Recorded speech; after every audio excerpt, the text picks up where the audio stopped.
I think that was it. I think that was the gumball. It was a little laggy on my end, but we'll go with that. Let's rock. Let's rock. Back for episode 2 with Men the Mind. We got Mike and Nick. 2 for 2 so far from us. Then we got a special guest here with Treyway. Trey, feel free to say hi to the people. So, yeah, my name is Trey Gabriel.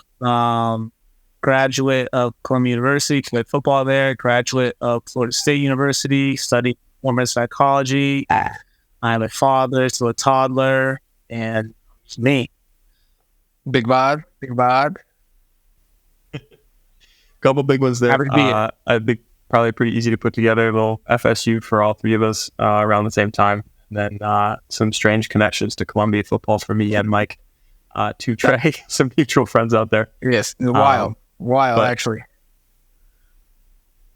Yeah. Small world, always small. I do want to touch on like one thing that you mentioned though, and that was the transition from like Columbia to sports psych. Why sports psych, and how is that like going from playing to more the mental side of that? Yeah. So for me, why sports psych? Well, the real answer is sports psych was just supposed to be a piece of what my long-term education looked like. I eventually wanted to get a doctorate in clinical or counseling so that when I went to the field, I had a two-way go, whether I wanted to be a sport psychologist or just general mental health practitioner. Things thwarted that vision. As I mentioned, I have a little toddler who just tried to open the door, speaking of. But kind of what prompted me to have an interest in sports psych was my playing career.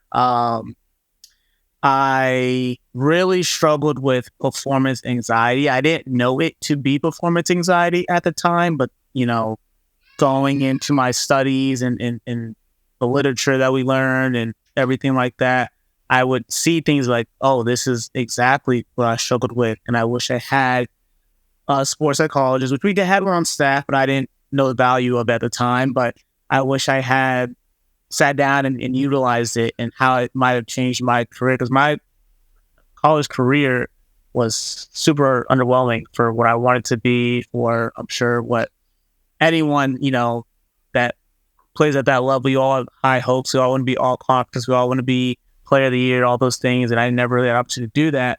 So just struggling with that, learning about it in school, learning what I dealt with, and kind of understanding the foundation of it prompted me to want to have that sport piece and the education. Yeah. And so you mentioned this is a lot of it, but you mentioned like being like having that sports psych available at Columbia, but not really like knowing how to use it. I want to actually pivot over to Mike, because I know when we talked about sports psych at FSU, you had a similar experience. It was kind of like lower on the totem pole. Sure. I think is what you call. That's exactly what it was for the first. We'll call it 2 to 3 years, and this is from my perspective. Again, it could have been one of those things where it was available, I just didn't know about it. It wasn't broadcasted like everything else seems to be. That sports psych piece came into play, or at least I was really made aware of it probably my junior year or so, end of sophomore, my redshirt sophomore season, so my third year. So end of redshirt sophomore season, started my redshirt junior season. So yeah, very, very similar. Didn't really know of the resources that were available until we started having a couple of people from sports psych pop out to practices, come out, hang out, and they treated it as if they were coaches, pretty much. So out watching reps, talking to us kind of in between reps, checking in to see how we were feeling, and it was a very organic experience once it got there. But again, like from jump, it was very much so this is on the back burner. Nobody really knows who these random people are who just showed up to the track or the cross country course one day. Like, who are y'all? What are y'all doing? But very similar to Trey, had somewhat of a kind of underwhelming collegiate experience, and had I maybe had some of those resources, or had they had been more, I'll say popularized and broadcasted, like it could have changed change things maybe significantly, or maybe not. But yeah, for sure. Yeah, and I'm in similar experience with me. Ryan at Rochester was you mentioned performance anxiety, Trey. I would echo that. I think that I was my greatest enemy most days, especially high game days, meet days. And so yeah, we had someone coming in, but we didn't have anybody like fully staffed. Just with sports weren't as big of a deal like at the D3 level. Now they do have people, but yeah, that awareness is definitely grown. I want to bounce back. So I'll start. I'll give my example, and then I'll bounce over to you, Trey, and then Mike. You got an interesting perspective here in terms of like transitioning out. I actually transitioned out early. So we talk about like identity, right? Like, Trey, we were talking about this a little bit, but like, who are you as an athlete? Like, you identify as an athlete, and it's a very core piece of like how you think about yourself, how you carry yourself. I enjoyed like the social aspect of it way more than anything else. Like, I liked having access to the locker rooms and all that. But as far as my senior year, like, I was ready to be done. I tried to get out of there as fast as I could. I was a senior for that COVID year. I actually stopped before track hit while not missing any seasons. But I was so burnt out and just ready to be done because I've been putting myself through the wheelhouse with the anxiety, performance anxiety, and just like comparing myself to everybody I could on the team and probably not doing myself justice there. How was that for you, like transitioning out? Was that something you were looking forward to, or dang, I can't believe it's over, like I want to go back? Cool. Yeah. So it's interesting to hear you say, like, yeah, by my senior year, I was ready to be done with it, because as much as there was a part of me that felt that way, because I traveled as a senior to games, football's like 130 guys on our roster, only 60 travel to away games, and only 60 on basically an active roster. Coming in the NFL, they have a practice squad. Think of that, but more than half the teams on that practice squad. So, my freshman year, call it a redshirt year, whatever, didn't play a lick. Sophomore year was probably the most I played. Even then, like, I never was a feature role or anything like that. I was more like, I went in when guys were tired, when guys were hurt, whatever. I got a couple balls thrown my way, but nothing impactful. Junior year, took another step back. They had a huge freshman class come in. They weren't a lot of those guys get playing. Still travel, so it was on the travel roster for the most part, but never really expected to make an impact. Same thing senior year. I traveled, but I never expected to make an impact. So, call it what it is, man. I was right at the pine. And even with that being my reality, I still approached every practice with everything I had. I still approached every game with just, well, hey, maybe I get in this time, and hey, maybe it all bounces my way, or hey, like, it's all, I never let go of the dream, ever, ever, ever, ever, to the point where, okay, senior year comes, I'm getting ready to leave with an Ivy League degree. A lot of guys are like, trying to figure out what job they're on, blah, blah, blah. And I was doing that too, but there's still a piece of me that was still holding on. I went to a CFL tryout. Did really well at the CFL tryout. I was one of the guys that they pulled to the side afterwards, like, hey, you guys have, maybe what it takes. We want to get you guys to maybe the next step in this. But then next step was, we want game film. As I already stated, I didn't really make a lot of impactful plays for different reasons. The best player on our team played my position because you're younger than me. Kid who I swore was going to the NFL, decided not even to pursue it, but he's an all-Ivy receiver, all-Ivy first team, just straight up dog from Texas. Just my luck, comes in and plays my position, and he's a 4-year starter. An absolute dog, literally one of the 2 best football players I've ever shared a field with, and he just happened to play my damn position. So, whatever, I convinced myself, like hop on a bus to Connecticut, try out for some team or whatever. Love me. Hey, we need game film. Well, that means I'm out. So, damn, what do I do now? Okay, maybe I should finally give up. Nope. I had next year of eligibility. Hit the transfer portal. This is like first year of transfer portal. So I hit the transfer portal just to see what's out there. Got a couple of hits from different schools. Ended up playing with my old high school coach. He was opening a program down in South Florida, an NAIA program. So I was like, great, I can come home for a year, figure out life. I still don't know what I want to do with my life. touch on the athlete identity. I still don't know who I am outside of ball. Like, that's all I know about myself is Trey Gabriel, the football player. That's all I've ever been since I was 6 years old.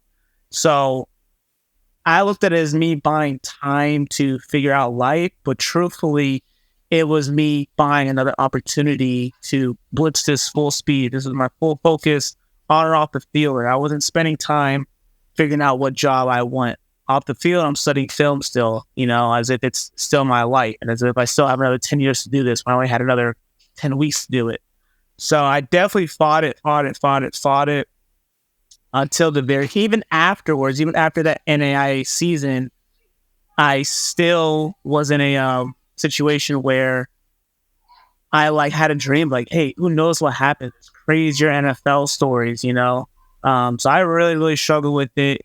To this point in time, man, I still watch football. It's a piece that's damn, I love to be out there, So obviously I've long given it up. I finally accepted what fate was, but as you kind of see, it was a struggle. Every year I just never could give a pick because that's all I knew. Yeah, that's all I knew. Yeah, a lot of good points that eventually That's we'll come huge. back to. Right, that's huge. Mike, you got an interesting perspective because you're back on the grind.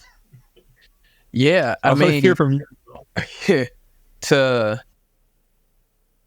first, Trey, I feel you, dog. I feel you 1,000%. That feeling in your heart and in your stomach every single day of this is what I want to do, this is what I'm gonna do, and I'm dang near gonna die trying, working to make this happen. And that is truthfully the feeling. So I get it 1,000%. I know that feeling, and I'm really in the middle of it. Still myself. To Nick's point, competed for 5 years, and then COVID happened, canceled the 2020 Olympics. They got pushed back a year. That changed a cycle for a lot of people, and I think during that time I wrote down something. You said, you were buying yourself time, but then you went back and said you were buying yourself another opportunity, and I felt that. That one hit me in my chest. I was like, that's exactly what it is.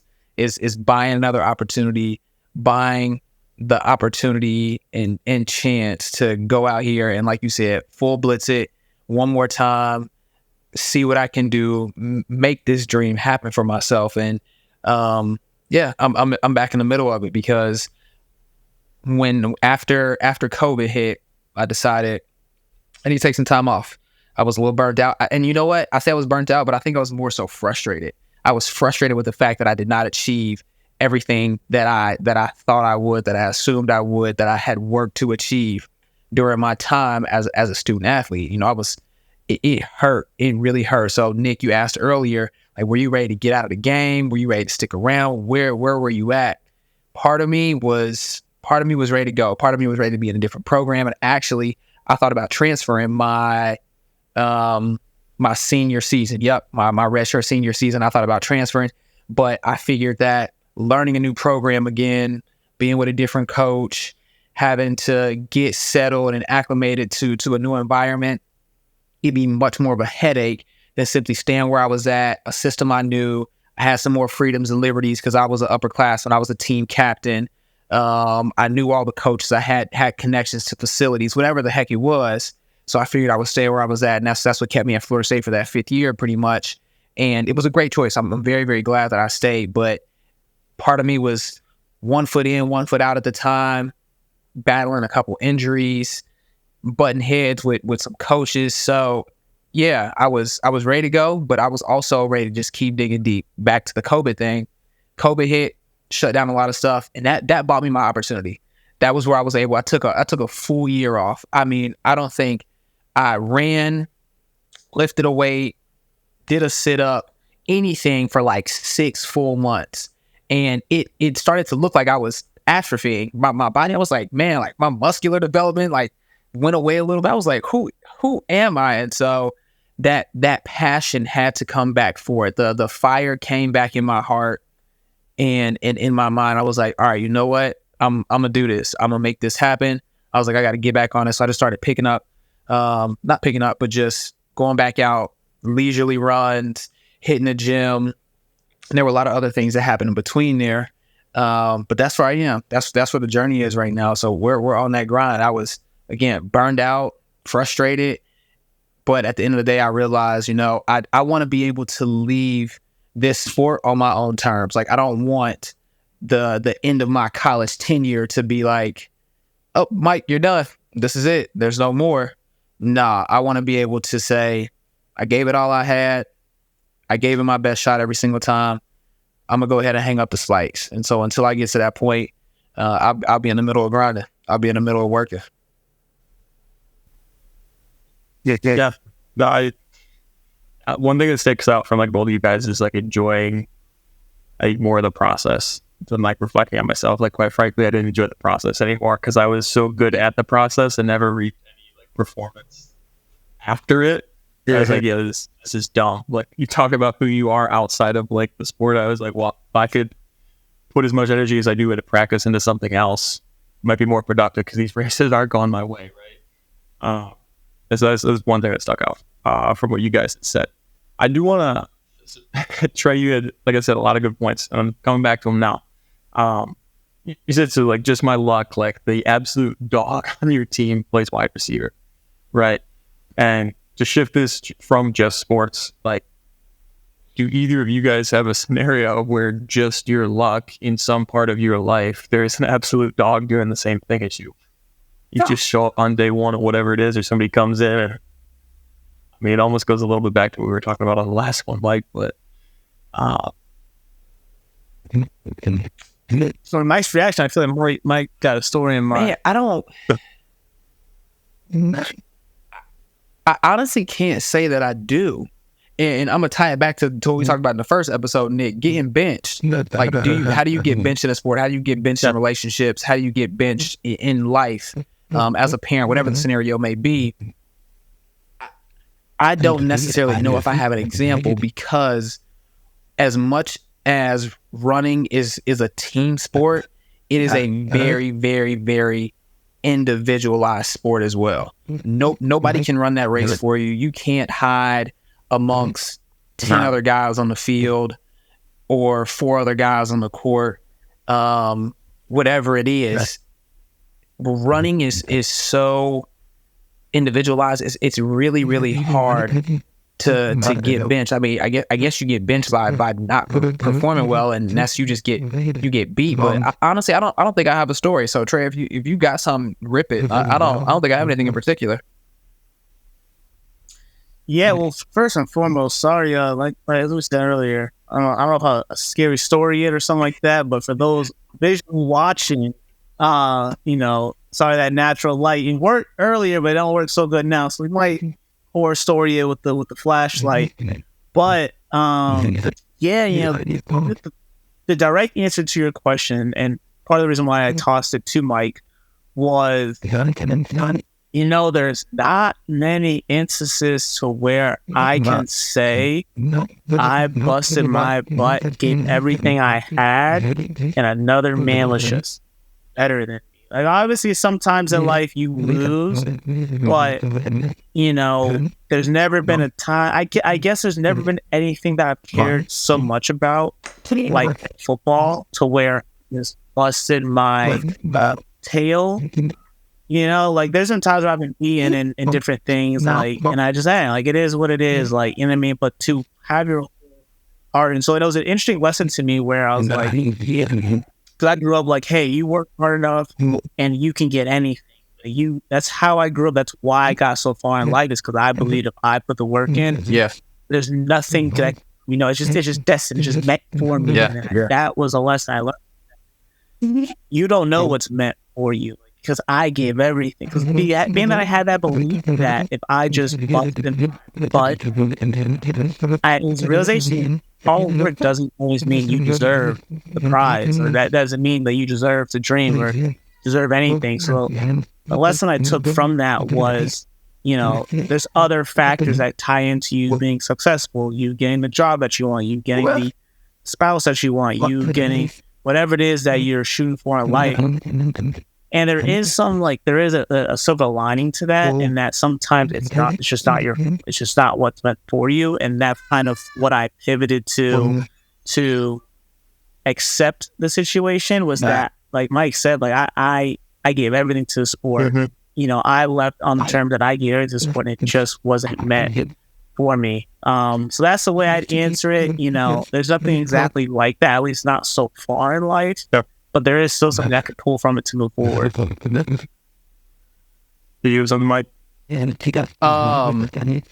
nothing in particular. Not yet. It was just thoughts going through my head, but I think they'll come full circle in a minute. Okay. So for me, like, I completely agree. Like, it's actually hard to think about, like, okay, outside of sport, where is it that somebody was, like, better than you? And so I like challenge myself with the question. And so I'll rephrase it. My answer is also no. But if I reframe the question into, like, two different questions. Do you work better with somebody who's, like, similar to you and really competent in what it is that you're doing, or that challenges, like, all your ideas? Like, I know for me, I do better when somebody challenges me. Like, if somebody thinks the same way as me and they're better at me, and we're on, like, a math project together or something back in college, can't stand up. I don't want to be around.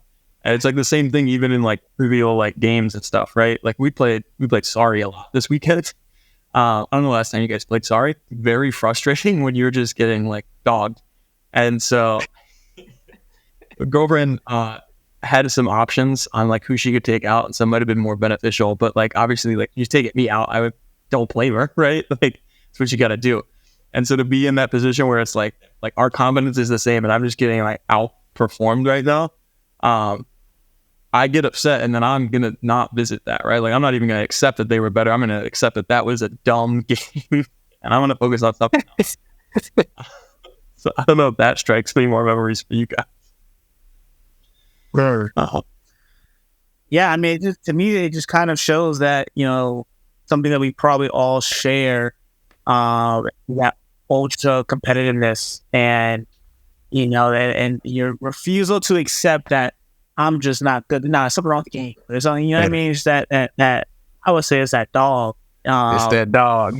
So transfer in different avenues of life, you know, it does. I feel like if you compete at a high level, we're all collegiate athletes.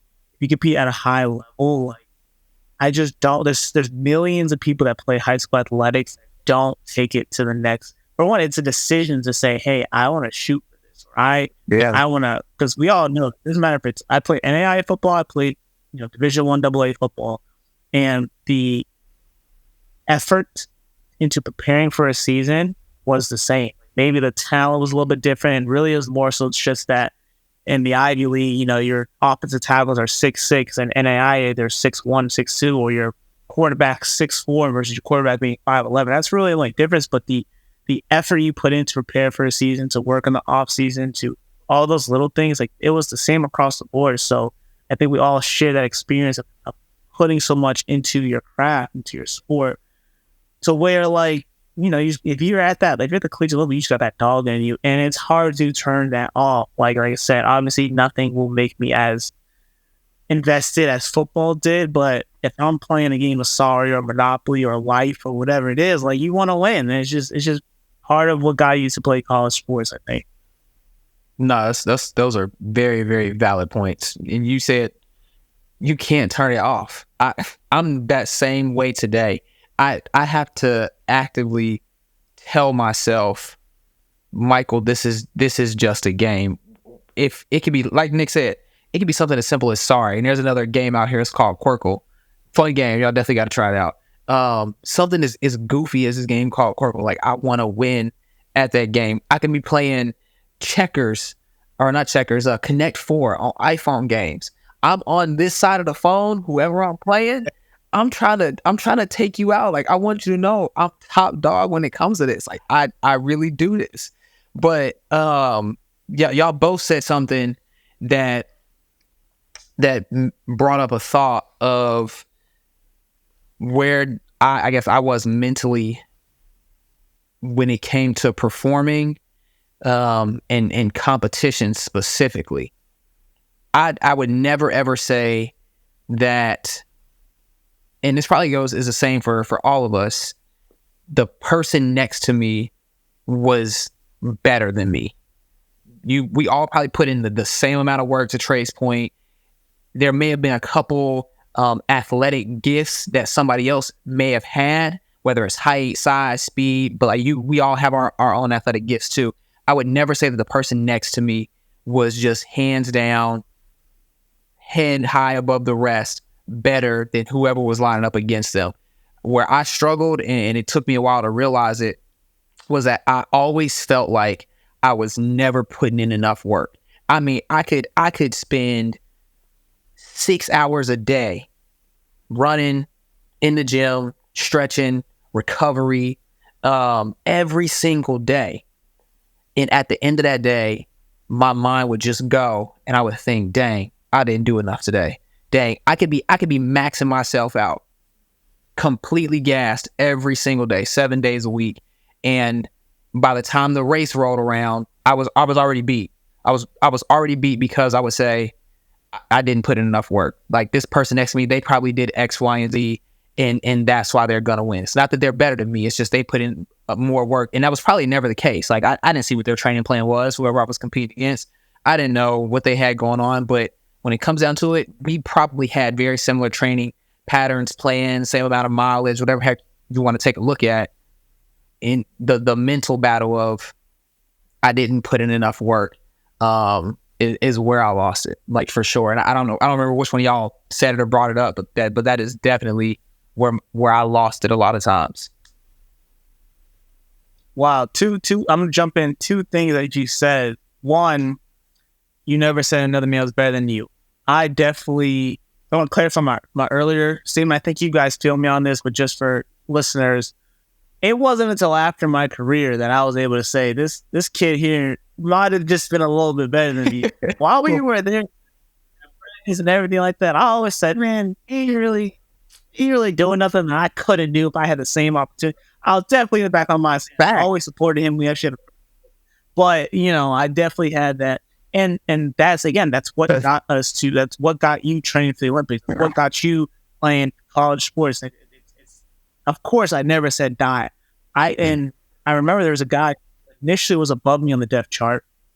He was a year ahead of me. This dude from California, receiver, like 6'2", like takes his shirt off, all of 210 pounds, but cut up, and like I looked at him like he's got to beat me out.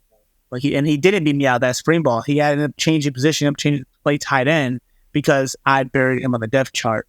So I definitely wanted to. I think the athletes understand that. When I eventually needed saying that he was better than me, but during those battles, definitely did not think he was any much better than me. And the second thing that you said is never enough. And I don't know if this is a sports thing.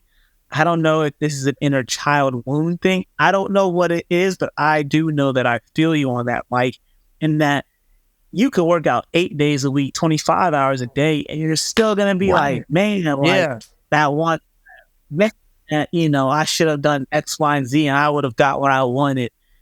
I don't know what that is, and it kind of ties back into the whole, basis of this conversation, the athlete identity. But right, feel that, man. Even in my life, like a day, I could work 10 hours, come home, try to work on a side business I'm building up, and I feel guilty if I turn on my PlayStation and I want to. I feel guilty if I was like, dang, I got to catch up on, my show on Netflix, because I'm like, this is time that I should be using to better my situation, to better myself. I should be stretching. I should be doing yoga. I should be reading. I should that. You know what I mean? Yeah. It's like, it's never, you're enough. There's 2 times now this has come up for me, and so the first thing I want to say is, like, you're spot on. Like, in the moment, like, are you gonna admit that somebody else is better than you? No way, right? Like you said, you got that dog in you, and you made a comment earlier. If I work hard enough, I can do it, and I'm gonna get like what's destined to be mine, right? And you even transitioned into like the next question I had, which was gonna be like, where else do you have this, right? Because if that dog in you is like part of your identity, or at least your athletic identity, what are other identities that you see that in? Like that, Trey, we took the self class class, I believe, together. And Mike, just to catch you up, right? I think we've even talked about this, but if you have like your athlete you here, and your relationship you here, and your work you here, and your family you here, like they're all still you, right? Like there's this hierarchy where they all mold into the same person.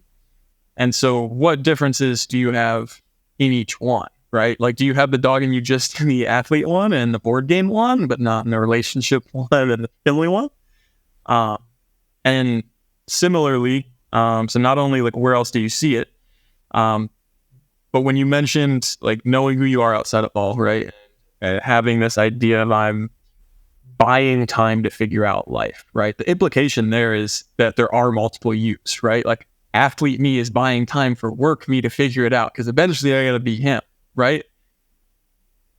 Why do we have a disconnect like between the two? Would it be better to have the same you, like just fully 100% like authentic Trey across the board? Should we have different, yous in different domains? And if you do have different yous, right? What's taking the back seat? Like, let's assume one's a better you, or we could just say that all are best for their own scenario. But I know I'd be lying to myself if I said. Well, remind me, that was Dr. Edson, right? That was our good man, Bob. Yeah. So Nick knows this.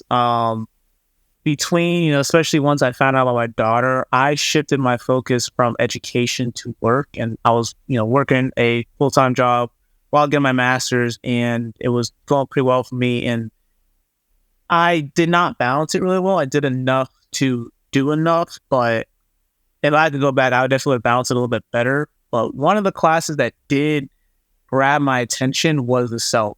And it's funny because a lot of people in that class said it was boring, but I learned a lot about myself in that class, no pun intended. But to answer your question, I've been really into, it's a little weird at this point in time, but I've been really into like multiverse theory, like from Rick and Morty, a great show. If there's anyone out there that watches that, it's great. Yes, I'm a big Rick and Morty guy. Honestly, to me, the best show ever. If you really pay attention, it's teaching you about life. We won't stop there. And, we just saw into the Spidey verse of all the Peter Parkers, right? So it's like there's a multiverse where anything is possible, and Spider-Man can be anyone and anything, and blah, blah, blah, blah, blah, right? So it's kind of, hey, like let's look at right now. Like if you are you, who are you? Who am I to Nick? Who am I to Mike? Who am I now to Natalie, the host of this? Who am I to my parents? Who am I to my daughter? Who am I, blah, blah, blah? Who is work Trey versus athlete Trey? I am trying to, being that I really loved athlete Trey, and that is where I had my most confidence and my most, my control in life. And maybe that's why I held on so long. Like, maybe that's why, despite football not going well, like some guys in the Ivy League, like you just know, if you bring in a class of 30 guys, the older guys tell you, like, yeah, 5 to 10 guys are going to quit before it's all said and done. It's going to be too hard to focus to balance academics, career growth, and sports, and they're going to let sports go, especially if they have no chance of playing during their 4 years. I'm a guy who didn't play a lot during my 4 years, and I never let go. Part of it is my never die attitude. Part of it is I could never go and tell my dad I'm quitting football. I can never tell myself I'm quitting football. You know what I mean? Those things I just couldn't do. But also part of it, I think, was holding on to that identity, holding on to that version of myself that got praise ever since I was 6 years old, scoring touchdowns, that got praise in high school. And I saw the development of me as, not the high school football guy versus when my high school did get football, I was playing pretty well. People treated me differently. So, like, I liked wearing the hoodie. I liked wearing the jersey. I liked feeling like a football player. I liked having a purpose to viciously attack day in and day out. I loved going into my senior year. I had a very small chance. My position coach told me, like, man, with this freshman class coming in, I don't know how much is going to change. And I still busted my butt, gained like 10 pounds of muscle over that summer, grinding. Well, how do I do that in life? How do I do that in my career path? It's a little bit different. It's a little bit different. The results aren't as quick. But I'm trying to do what you said, Nick. I'm learning how to have that same passion and hunger and still race that race. because nothing's ever inspired me to do it. So I don't know if that answers your question. Maybe it's just a lot of thoughts kind of getting out there, but glad to have you, or we'll take it from there. Anything you want to say, Mike? Yeah, I wrote down two questions that whoever would like to answer, feel free to. My first one is, and I think Nick, you kind of brought this point up. Who are you in your different areas of life, relationship, family, work, whatever you want to fill in that blank with? Who are you in those areas? My question for that is, how does, and we'll just use this term, I think we understand it, how does having that dog in those areas outside of something that is literally created to be competitive, and at the end of the season there is someone or a team that is crowned champion, outside of the realm of athletics, how does having that dog affect the other areas of your life in positive or negative ways? Because I think it happens for both. It could be, again, relationships, work. It could be playing stupid board games. So I'm going to pose that question. The second question, and this is to Trey's point of, I could never tell myself I did not want to. I'm quitting football. I'm quitting my sport. I'm quitting X, Y, and Z. Fill in a blank here. I could never say that, whether it's to my parents, to a significant other, to my friends, to myself. Trey, you talked about you enjoyed wearing that hoodie. You enjoyed the way people treated you, that feeling that you get.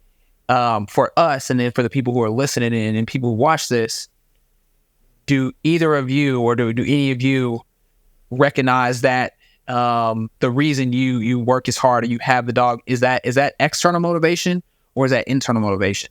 Are you doing it because you like the way people treat you? You like the praise that you get, the spotlight that there is, seeing your name in lights. People talk about in being in corporate America now. People, they love saying, this is our scoreboard. You want to be at the top of our stacked rank list.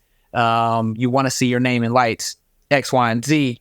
Okay, so now all of those things are external things. What are some of the internal factors or motivators that you have that keep driving you forward? Because to compete at any university, any division on a collegiate level, there has to be more than those external factors that keep you going, especially when you start getting to junior and senior year and you might be burned out. Like, there have to be some internal factors that are pushing you, that keep you going.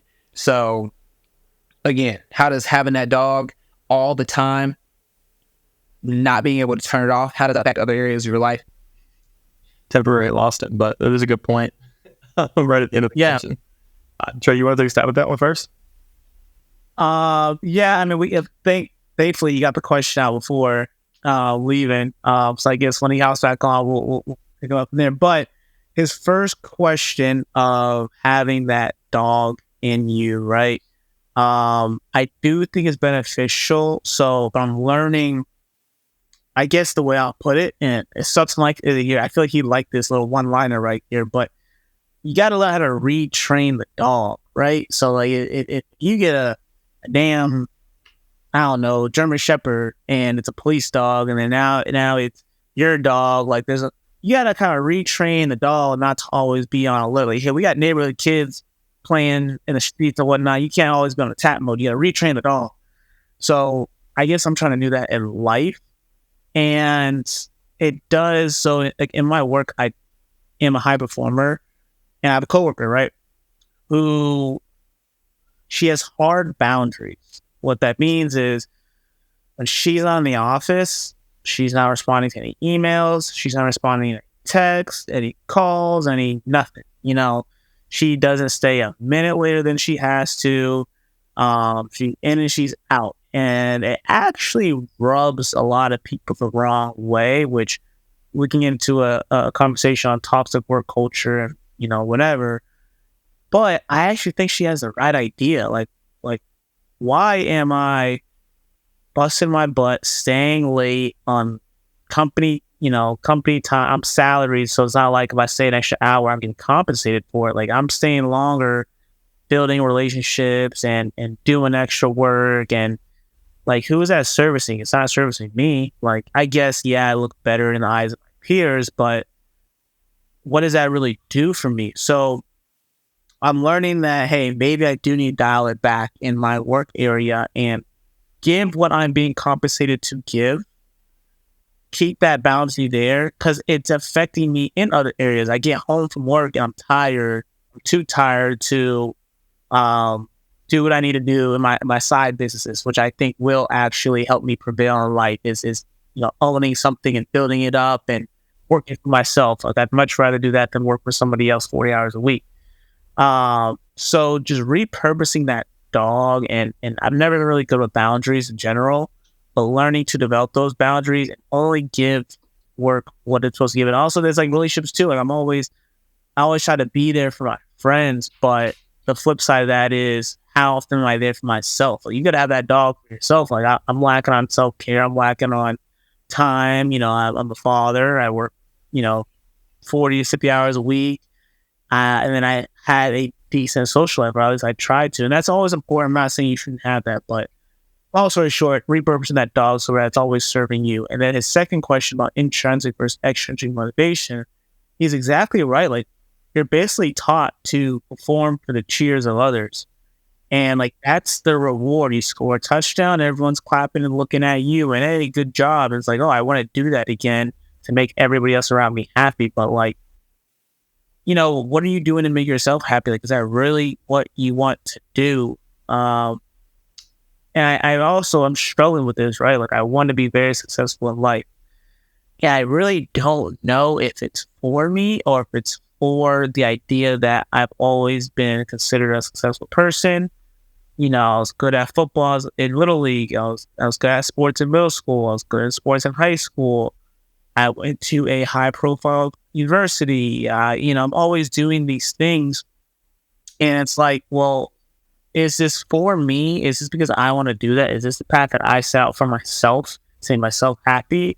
Or am I doing these things? And are these accomplishments for the cheers of others? And that's a very dangerous position to be in, because if your self-esteem, and my apologies, my connection is not as strong. I see I'm lagging a little bit. But if your self-esteem is completely built on the foundation of others, well, then once they turn on you or once they stop cheering for you, like it's going to be devastating for your self-esteem. So really try to figure out what the purpose is and what is it. Like, why am I working so hard? Like, why does making a lot of money and being like, obviously there's intrinsic motivation. I want to give my daughter the life I never had, but who are you trying to prove wrong? Like, why is my motivation proving people wrong? Is that a good thing? Is that higher, or are you doing it for the wrong reason? So I don't know. Mike, you asked two questions. The first one, to be more specific, was how does having that dog in you, being an athlete, growing up, having that kind of ingrained in you, how does that affect other areas of your life in a positive or negative way?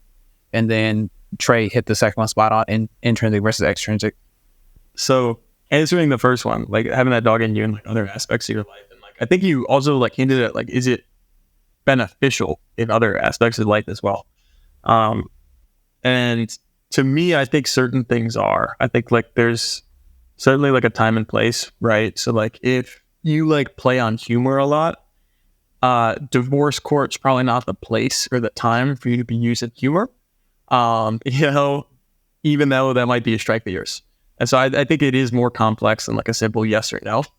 But in general, I think being more authentically you, so if that is like you being competitive and having that dog in you, if you will, having that in more aspects of your life is typically better. But the first thing that popped into my head, and the first thing that I used, and we might have even talked about when you were interviewing people at the store, was my professor had a rule, and it was like if he interviewed for somebody for a position, like he knew whether he wanted them in the first 10 seconds. And in the first 10 seconds, what he looked for was enthusiasm. And so how I would phrase it is like, you can't teach that, right? Like you can't teach the hustle plays in sports. you can, but you can't really give someone grit. You can try to coach it out of them, but like you either really have it or you don't, right? And so if you show up with enthusiasm and that's you having a dog and showing up and enjoying the process and seeing like, hey, I want to do this, and I want to do it for a good reason. And I'm actually going to tie it into that second question. If you want to do it for something that's more essential to you, right, then I think having that dog in you is beneficial anywhere. But if having that dog in you, and the example you gave, I think was like with the end of the season, you've got, your championship games, you've got your like bowl games, your presentations, meet season, like whatever. Like if that's what's pushing you to have the dog in you, I think that the issue isn't necessarily that you have it in you, it's that you've got it in you for the wrong reason. Which my answer would tie in with that internal or external or intrinsic versus extrinsic kind of either motivation or locus of control. So, right, like how do you perceive your environment and how much control do you think you have in it? Because the bottom line is, if this is, I have no control and destiny is in control of everything, right? And this is like, if I work as hard as I can, I'll be the best version of myself. And like, I can control me, but not what others do around me. We're usually in the gray area somewhere, right? And so how can you shift yourself more towards the like seeing what you do have control over? Trey brought up a point while we had the technical difficulties that was like, you got to retrain the dog, right? And I think that's valid at some situations. And I actually have a very funny scenario that happened this last week, which was, maybe it's actually not funny. My sister's dog bit someone, our neighbor, who was coming over to do some gardening and stuff. It wasn't like a super like serious bite or anything, but the dog bit someone, which is a serious issue, right? That's not the important part, but the important part is what different people took away from it. Okay, so our neighbor Fran is terrified of the dog, like very, very not good experience for her, right? My sister, complete polar opposite, is, why would I want a dog if it's not going to protect me? Like the dog was doing his job, she should have notified us that she was in the yard, right? And then my mom in the middle grounds is more of, I can see both sides. Like, I don't think it's like that big of a deal. Like if we try to objectively look at like, what happened, like you got a little bit of a mark, but it's not like he really broke too much skin or like there was any big issues or anything like that. I'm not justifying like dogs biting people. That's not the point. But the point was like, did that dog have the dog in him, and was that the appropriate time for him to have that dog in him? And I think that's where it gets more gray. To me, I really push the, do you have control over your environment? Are you interpreting what's happening as, are you open to interpreting in a way that's beneficial to you, right? Are you going to say this is dumb when it undermines your identity? Like if I'm an athlete and I'm playing a board game and the board game's not going my way, and I'm just like, yeah, well, this is a dumb game anyway, right? I'm not going to accept that even though it happened, because that undermines my identity. And that's also like, well, the game was out of my control. I'm not taking responsibility for any actions that I had there, right? I'm not viewing that as something that I had any control over here. I'm like, well, that was destiny. I was going to lose it anyway. It didn't even matter. So where do I do that in life, right? Like, when I'm at work, is it, oh, well, the boss gave us this stupid stuff, so now everybody's unhappy? Or is it, we're here to survive another day? Something more intermediate. Or is it like, dang, I get to be here. Like, I enjoy the people in this office. I enjoy like these different things. This is the same scenario on all things. The dog incident is the same scenario, but it's three perspectives of it. And so that's where my mind goes. And it even raises the question of, like, when you get into rewards at the end of a season, do those undermine the joy of that season? So, like, specifically with sports, but if you think about, like, sales for Trey or for Mike, like, if you're only doing it for the goal at the end, does that not over time minimize the enjoyment of actually doing the activity, right? It's the whole, if I give you $5 every time you hit a home run, are you going to still enjoy playing baseball when I run out of $5 to give you after a couple months? Or are you going to say, no, baseball's stupid? Now the money has ruined the sport for you. I would tie it NIL, and then we got a real fun conversation. But that's kind of where I'm at. I don't know if any of that sticks out to you, Trey. What was that last part? I missed that very last part. I don't know if any of that sticks out to you. If there's anything that you want to do. Yeah, I mean, I think I think what you were saying touches on a lot of what I said just from a different perspective. And I like the baseball reference, right? Like if I think of it as someone that, well, my mind went was my daughter. I want her to play sports because I'm an athlete. I know we will be able to have a great connection through the avenue of sports, whether I'm her coach, which I don't think I want to do, or I'm just her biggest fan on the sideline. I understand sports. I get sports. I understand the sports world very well. That's something that I would love for her to do, but I'm trying to figure out, one, if she doesn't want to do it, she doesn't want to do it, right? She has to be intrinsically motivated in order for that connection to really meet where it needs to meet. If she's just doing it in your scenario, because I gave you $5, son, every home run you hit, what happens when, I stop giving you $5, right? So if she's only doing it to make dad happy, she's not really going to enjoy the sport, and then it's not really going to have a connection that I want. And I'm not saying, like, if she doesn't play sports, we don't have a connection. I can learn to love the arts, ballet, sign me up. I'll do what they need to do. But I think that that's so important. It's just finding that intrinsic motivation, as we work on transitioning into life, into the real world, right? We're going up against all the benefits that there are to being an athlete. We are now going up against people who have been career focused forever, probably. You know what I mean? Like, I know a girl who is, when I knew her goal was to be the first woman president. This is elementary school. I don't know if that's still her goal. Maybe it is, but at the end of the day, she has been career focused in something that maybe she doesn't become president, but right now she's working in politics. She's known, since I've known her since 2nd grade, she wanted to work in politics. Everything that she's been doing has prepped her to do something when she's 40, 60, 78. I mean, our president's 80-something years old right now, right? Like, this work that she's been doing has set her up for life. What she's always wanted to do, we didn't have that luxury, not so that we couldn't make it. Yeah, I could go play semi-pro or something like that, but to try to be a world-class athlete, to be one of the select few people that can do this professionally at a level that can also provide you financially the life that you want to live, hard. It's very hard to do so. So it's like we're kind of behind the ball. All the positive aspects that being an athlete and providing the workforce, it kind of puts us behind the ball for these other people that have had intrinsic motivation that have been pursuing something since I've been pursuing football. Since Mike might have been pursuing, you and Mike have been pursuing running, So I don't know, just another flavor to it. And my lighting got worse. Isn't that crazy? I went outside. God's playing a cruel joke on earth. My words are still my words, even if my looks are dimming as the night goes on.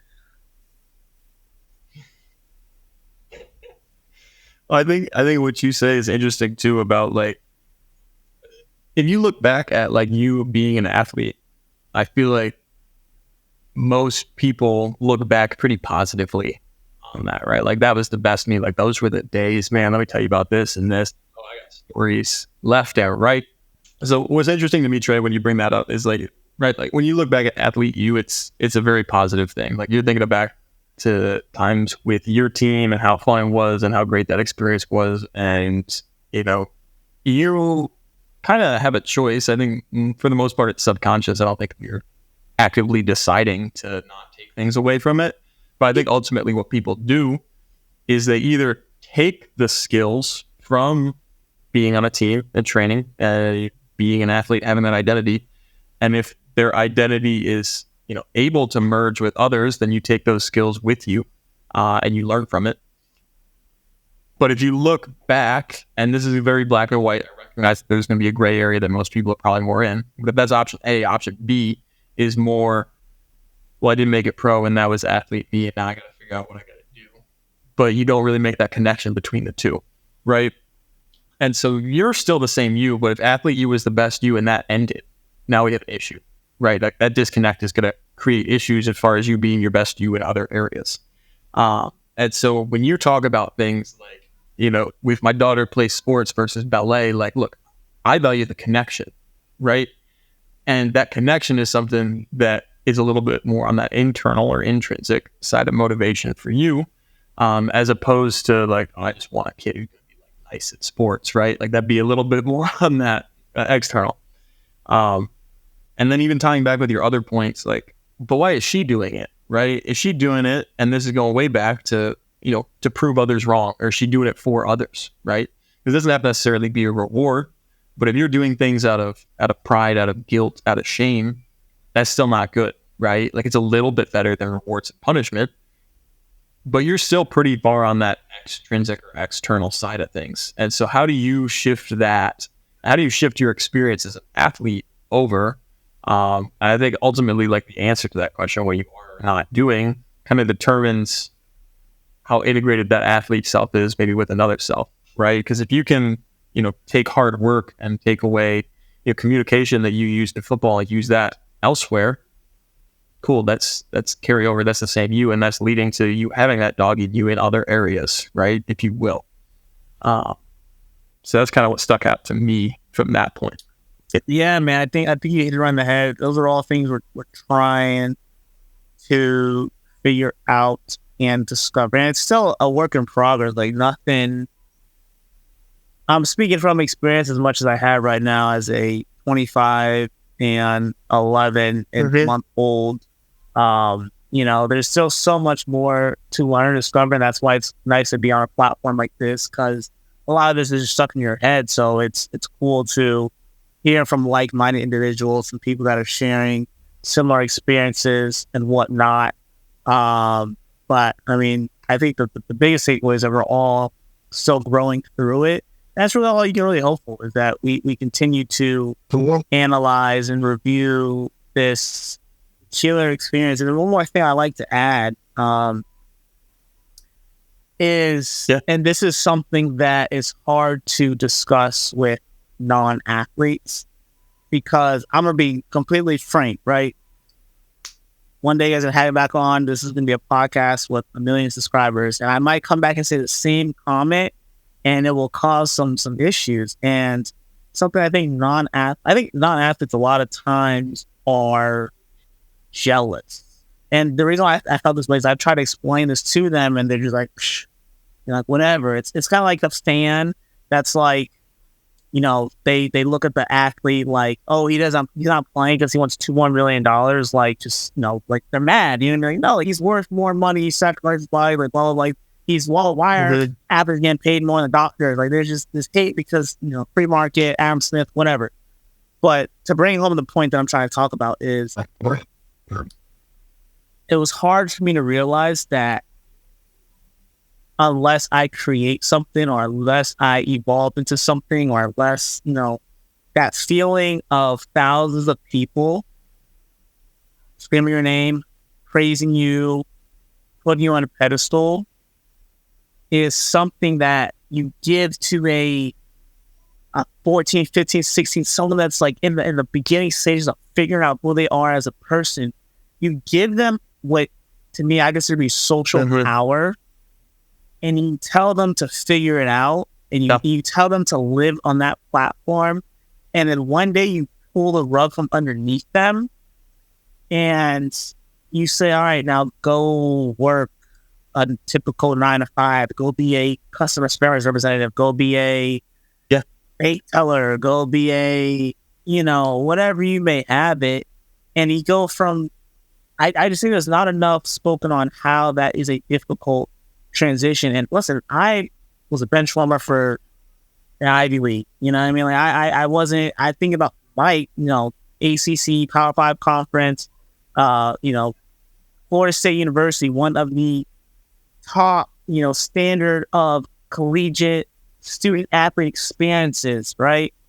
Training for the Olympics. Like, wow, what is that like to be on that stage and then maybe have to transition to a normal day-to-day work? Well, like you look around at people around you, it's like, I had a different experience the past 10 years than you did. What does that mean? I don't know. I'm not saying, oh, I should be praised for the rest of my life. I'm not saying that. I'm more so looking at, what is the psychology behind that? Like, you are praising these young children at a very young age and with their developing brain, and then one day abruptly it's over and there's no transition process in place. I look at dudes that are playing SEC football or SEC basketball that all their other teammates go to the NFL and they don't make it. I wonder what those guys are thinking. They got way closer than I did. It's like you're so close to it. You're so close to accomplishing your dream. Here's one more thing I'll say about it, and I'm gonna shut the F up. I was always okay losing playoff games as a kid, as whatever. I'm okay losing the playoff game. But damn it, if you get me to the championship game, you get me to if you get me that close to it, when I lose, I always knew as a kid, I always knew I wouldn't be able to handle that. One of the 2 championships I won as a little kid, I'll get an undefeated team that was just steamrolling everyone. And I said, I'm not losing this game because I'm going to be so upset. I can't get that close to the prize and fail. But then that's what happens to thousands of college athletes every single year. They work their butt off for decades. They get to the top. They get a bunch of followers, and now we're in the social media age, right? So it's like, what do these kids do with this Instagram account with 80,000 followers, but they no longer play for Ohio State football? They no longer play for Alabama basketball. They no longer play. They have this platform, and people no longer give a damn about them. What do we do to these kids and their mental health and how like that all great? Again, I have this conversation with non-athletes, and they're just like, suck it up, like, oh, you thought you were so important, now you're not. Like, it's like this. It's like, ha, you thought you were better than us, and now you have to join life like the rest of us. That's typically the response I get. So I know I went on a little bit of a tangent. I know I vented a lot part of that, but I just think that's something that is we need to talk more about as athletes. What we need to prep other athletes for. Hey Trey, that's huge. I'm sitting here with my brain rattled because I never thought about this. I won't call it a simple point, but your simple point of what is the psychology behind almost idolizing a 15, 16, 17-year-old kid. Not a young adult yet, but still a kid. What is the psychology behind idolizing them, giving them a platform to speak on, to act on, to be themselves, where like you said, their brains are not completely matured yet, and we expect them to handle all of the popularity, now the money, the perceived respect that they get from, it can be people halfway across the world. Like that right there is a phenomenal question and talking point. And I just wanted to acknowledge that. Like, I don't really have an answer for it, but I think that is a really, really, really good question that whoever is watching this would love to hear some answers on, or at least see if there's any research out there about it. If there's not, why is there not any research about that? Like, that has to be something very important. Jumping. Or the best way that I look at it, right, is as an adult, I've learned the respect, the popularity, the clout, all of that is tied to a position, right? If you are the number one basketball player in the country, in the class of whatever, that guy always gets that, right? It doesn't matter who's in that place. That guy's going to get it. That guy's going to get any girl he wants in high school or college or whatever. It's tied to that position. But once you're out of the position, it goes away. So I kind of look at that in a corporate world. You respect your boss. You might not know who your boss is, but you know when you meet him or her, you're going to give them a certain level of respect because they're in that position. They deserve that. If you're at the top, it's whatever. But let you fall from that position for whatever reason. Nobody handles emotions well. Like no adult handles emotions well. I don't know anyone I'm looking at my boss right now. If that person's boss came in, if the CEO of my company came in and went to the director of operations and say, hey, you know what? We're going to pull you from your position. Thanks for everything. You're going to go to a different level. Like that person's, my boss would quit. She wouldn't be able to handle that fall from the position because it deserves a different level of respect because it respects type the position of the person. When you get in a position, you think it's tied to me as a person. I deserve this because I've always been awesome. I've always been great. Like, yeah, I'm the best, whatever you may have, but it's not. It's tied to that position. And the moment you leave that position, the moment your respect goes out the window with it. You can't articulate that to a 14, 15, 16, 17, 18, 19, 20, 21, 22-year-old and expect them to understand that. And we're also not trying to do that. We're telling them, you're the best, you're the greatest. Because, of course, everybody wants to get closer. Everyone wants to be liked by that kid. And it's just this constant cycle of mind. Okay, look at LeBron. LeBron was beloved. Now it's fun to, I don't know if we're allowed to curse this stuff, my bad. But look at LeBron. Well, look at anyone that rises to the top. Look at Drake. Drake's like the best artist of our generation. It becomes popular to hate Drake. And the people are just waiting for Drake to fall from grace so they could stomp on him. You know, it's a vicious cycle. Social media is a huge part to play of that. But I don't know. Nick, go ahead and take over, man. I know he said a lot for you to chew on. I think a lot of good points, and what I want to jump in with first is I'll take it even like a level further than like it's your position and like your reputation. That's kind of defined by others' perception of you to a degree, right? If not fully. And so like your perception or others' perception of you becomes to me what's most crucial. And so like somebody said this the other day, I'm not going to choose sides here, but I thought it was a funny analogy, right? And it was like the same dudes that clown on people going to the Barbie movie dressed in pink are the grown men wearing their favorite, like younger than them athlete's jersey to a stadium and watching football, right? Well, in either case, your perception of that is that it's important, and you kind of have a choice in the moment of like what you want that perception to be, right? Like you're actively making that choice. But once it's made, you're going to defend it, right? Like if I value something, I have a choice to value it today, and once I value it, if I look back on it and I'm saying like yesterday, well, now it's a fact. It wasn't really an opinion. There wasn't really a choice there. Like that is, you know, that was and that is what happened.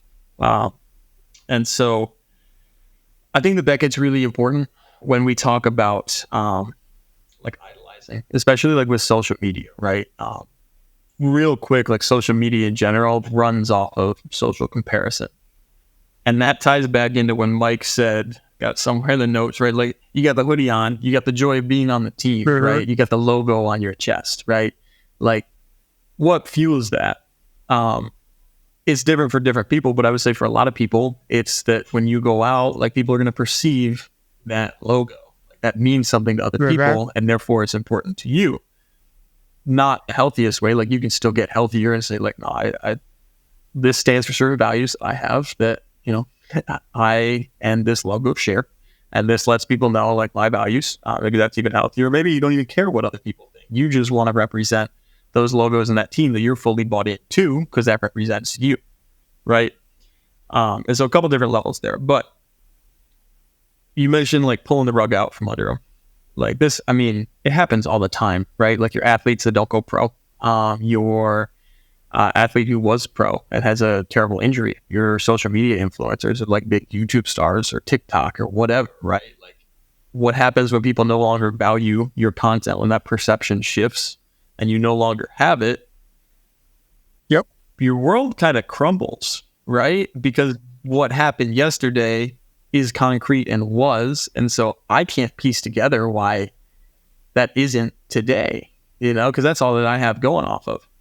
And I think the issue that I want to tie back to other things that we talked about is if that was you, right, and you're the athlete or the influencer who no longer has that platform that you had, that was one of yourselves, right? When we talk about the different versions of you, that's one of you that gets boosted a lot because everybody said, this is so cool. Like, this is really important. You got to keep that up. Like, we like this, right?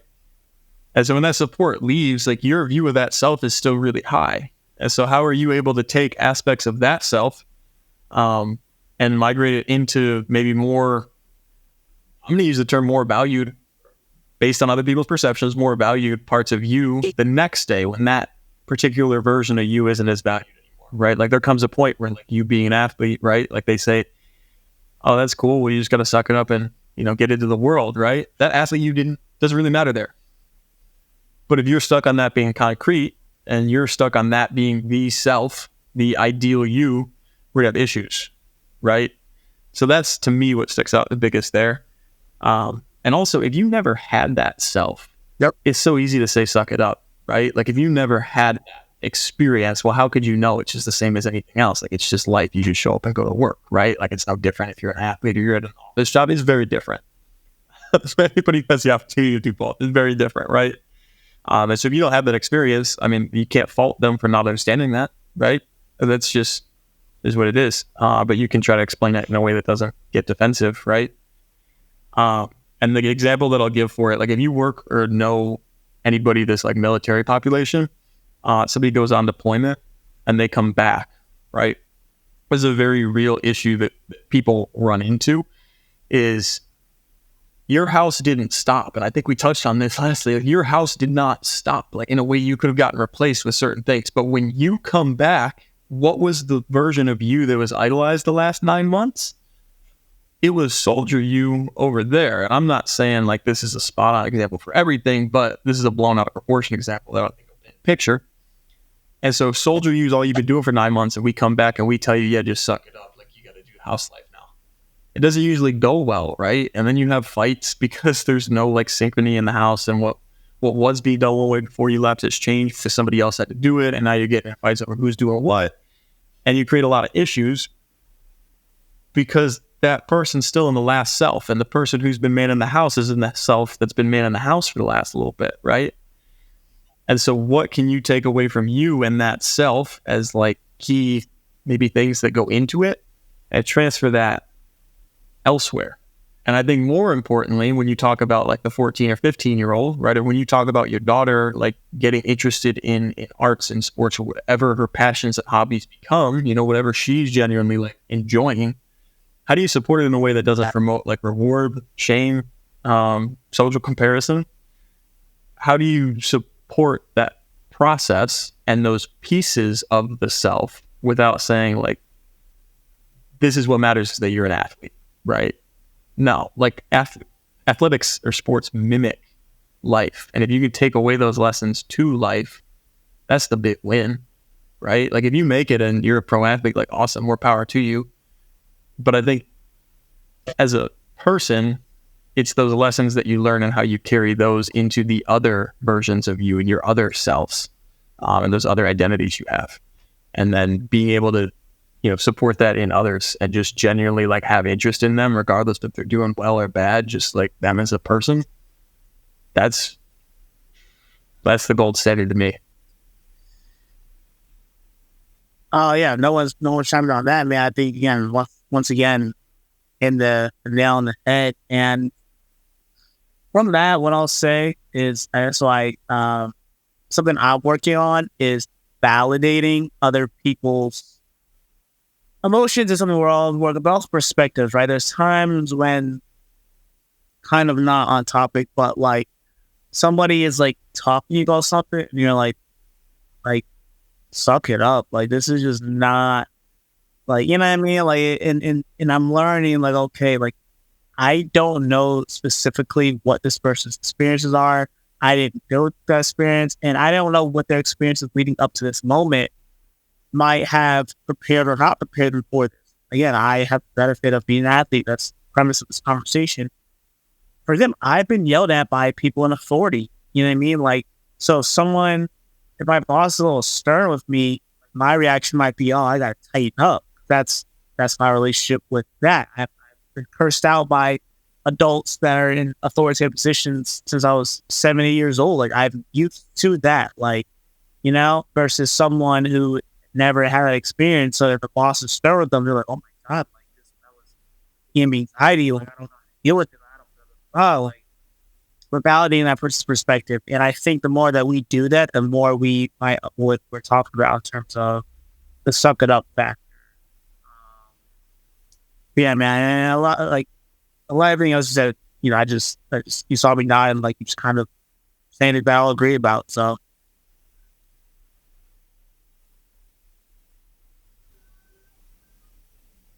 And I think too, like not only just acknowledging it, but acknowledging it in a way that's not like,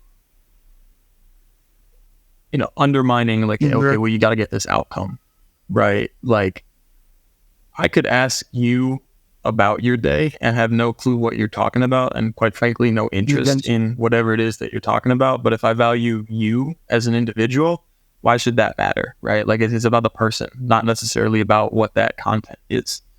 And so finding a way to be engaged in that conversation, whether that's asking to gaining information or just like letting them live in that, right? And talk about their perspective and acknowledging it. And then at the end being like, all right, look, like, I really didn't understand that, but I really 100%. appreciate you sharing that with me, like, and if you want more information, go with it. But if not, I mean, don't lie, be a jerk about it. But that becomes increasingly important. Yeah, I mean, I think that's what, like, if you look at like your favorite coaches and teachers and things like that too, I think most often that's what they did well, right? Is they took your perspective and they acknowledged it, and that promotes that learning process. And so I think that's huge. I think you hit the nail on the head there. But it's just supporting people through that process, right? And like back to last episode too, like we talked a lot about increasing like your awareness, right? And so being aware of these things, right? And even if I may not want to, even if I don't want to do X, Y, Z, right? Or I'm not interested in what someone has to say, like, can I show interest in that person? Or even more generally, even if I'm not interested in that, if I can't like support that person, or I don't have any like value for that person, it's a stranger, like, what impact does a smile have, right? Or like these positive emotions, like they tend to be pretty contagious. And so just pushing yourself to be aware of where you're being your best you. If you want to use the phrase like, where do you have that dog? Like, how can you transfer that into other areas of life? Driving that awareness and using that to realize that it's really that process that matters. It's not the outcomes. The outcomes are nice and you can have value in them, but when they start driving what you're doing is where you run into issues. I'll weigh in here too. The biggest takeaway for me probably came from what Trey posed, that thought of how are we teaching or how are we helping these young athletes or just young people in general who experience success at a high level. I wouldn't even say a high level. I'll say success as a whole, and they assume popularity and maybe some sort of fame with that success. How are we teaching them to cope with those things and make it so that they are able to handle when that rug is pulled from underneath them, if it ever happens? Because again, not everybody goes pro, has a professional experience, reaches the next level after high school or even college. If you're your high school's hometown hero, you're the best high school running back in the city or the state, and that's all you decide to do, you don't go anywhere past that. Kind of same thing applies to college. You can be one of the best college running backs, and maybe it doesn't work out for you at the next level. How do we teach them at a young age to deal with some of the psychology behind it? I thought Trey brought up an interesting point about that. And I would love to. I might do some personal research and dig in myself just to see what that looks like and how we can help them on their journey. But I think we had a lot of good talking points aside from the technical difficulties that we had to, and hoops we had to jump through. I think we had a really, really kind of productive and thought-provoking episode 2. This was super dope, and I loved having Trey on for it. Yeah, I mean, I'll echo everything there. I think definitely more to dive in with, but fantastic having Trey on. Unfortunate that his computer died on the home stretch here, but yeah, really solid stuff. Till next time.